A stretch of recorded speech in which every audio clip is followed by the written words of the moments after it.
Hello friends, my name is Marines, and today I'll be recommending books for Hispanic Heritage Month. I'm working with Disney Book Group in a paid promotion for The Storm Runner by J.C. Cervantes. The Storm Runner is the newest addition to Rick Riordan Presents. Inspired by Mayan mythology, in this book we follow a boy named Zane who tries to escape the bullying at his school because of a physical disability by exploring what he thinks is a dormant volcano. It turns out that this volcano actually has a gateway to another world, and Zane finds himself at the center of a prophecy. This prophecy pits him against very powerful gods and in the middle of a grand adventure. I was super excited when they reached out to me about this opportunity because this book has so many things that I'm interested in. Prophecies for one, chosen one kinds of stories, and also portal fantasies are really big for me. Plus, it's just in time for Hispanic Heritage Month, which started on September 15th, and this book is Own Voices. Every year, I try to incorporate some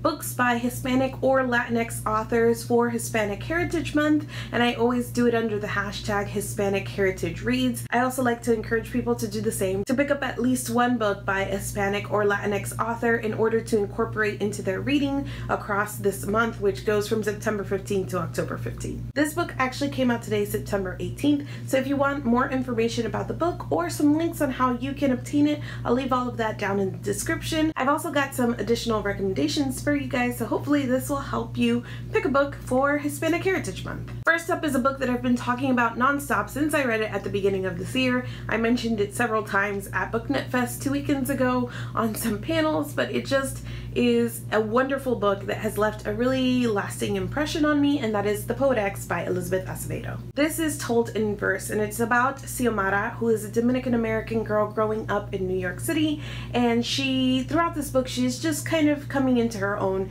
and battling different things about her identity, growing up in a very strict and religious household, using slam poetry as a way to process all of this and kind of delving into that world of creating things. I originally read this, and then at an event I heard Tomi Adeyemi actually recommend that everybody listen to the audiobook of this, so I immediately got the audiobook and listened to that as well.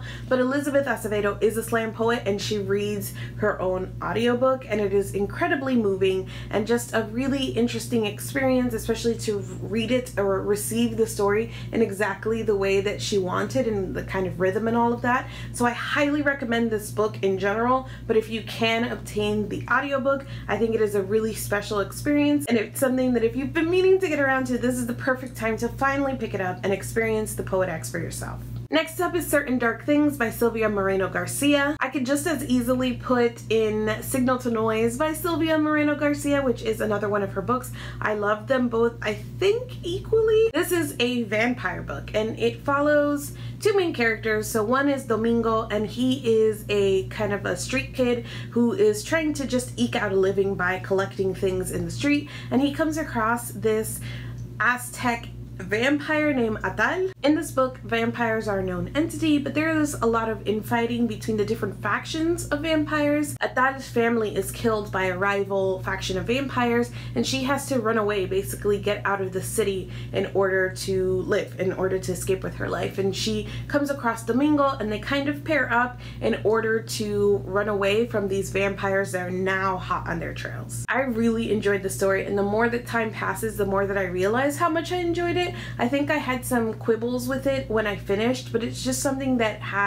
it stays with me, especially the vampire lore and how rich all of it is. Silvia Moreno-Garcia is quickly becoming one of my favorite authors, and I haven't read another one of her vampire stories. I think it's called Beautiful something. Oh, I should not have brought it up if I didn't know it, but the point is that I really enjoy the two books of hers that I've read already, and I'm really excited to read the one that I haven't read already, and anything that she puts out, it's now kind of like an auto buy thing for me. Next up is The Veins of the Ocean by Patricia Engel. This is another book that I've mentioned a lot since I finished it because it has stayed with me. The story is about a woman named Marina living in South Florida, and her brother gets put in jail for a crime that she feels partially responsible for, so she kind of revolves revolves her life around visiting her brother in jail, except that at the very beginning of the story her brother dies, and it kind of throws her for a loop because she has built this entire life around not only like visiting him but feeling guilty and just kind of the whole thing of him being in jail. So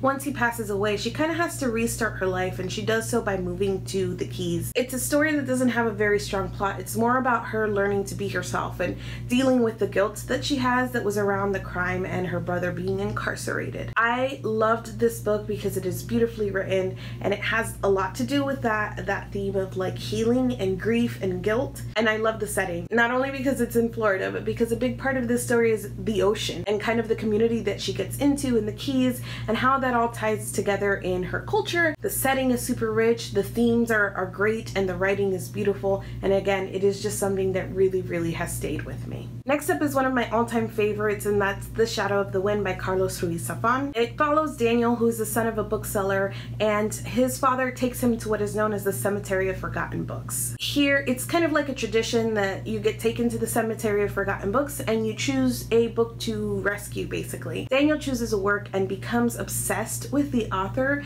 and finding out what happened to the author, but he finds that the more he investigates and tries to find other works by the author, the more that they disappear. So it becomes kind of this mystery about who is destroying all of the works by this author. In addition to that, it's also a coming-of-age story, which shouldn't be a shocker because it's one of my favorite.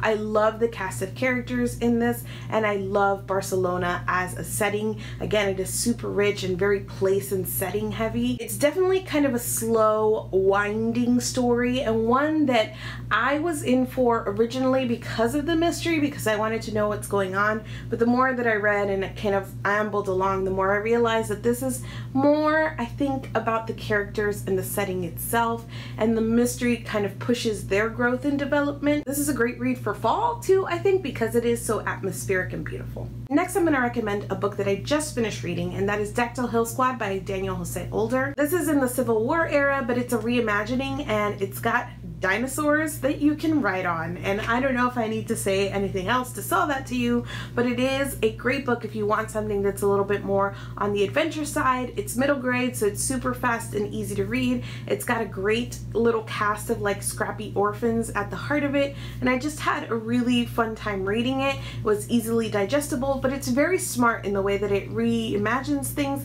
and introduces things that really happen or like elements of history into this story. That's it for me today. If you have read or are interested in reading any of the books that I mentioned today, let's chat about it down in the comments. I will have some additional videos up for Hispanic Heritage Reads, including a TBR, so you guys will see this book again.